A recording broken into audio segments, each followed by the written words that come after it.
राजकीय सत्ता नेपालको सार्वभौम सत्ता र राजकीय सत्ता नेपाली जनतामा निहित रहेको नेपाली जनतामा निहित रहेको नेपालको संविधानप्रति नेपालको संविधानप्रति पूर्ण वफादार रही सत्यनिष्ठापूर्वक प्रतिज्ञा गर्दै ईश्वर, देश र जनताको नाममा शपथ लिन्छु कि प्रधानमन्त्री पदको जिम्मेवारी प्रचलित कानूनको पालना गरी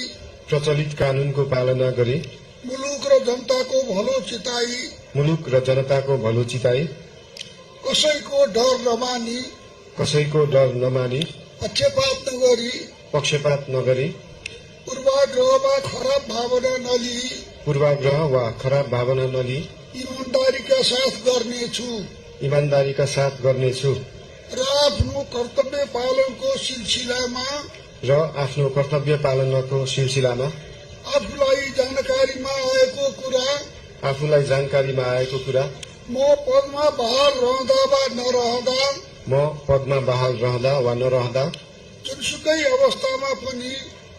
अवस्थामा पनि प्रचलित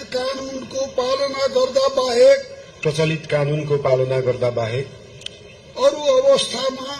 अरू अवस्थामा कुनै किसिमबाट पनि प्रकट वा संकेत गर्ने छैन। धन्यवाद। यसपछि नवनियुक्त सम्माननीय प्रधानमन्त्रीज्यूलाई आफ्नो आसनमा रही शपथ पत्रमा हस्ताक्षर गरिदिनु हुन अनुरोध गर्दछु।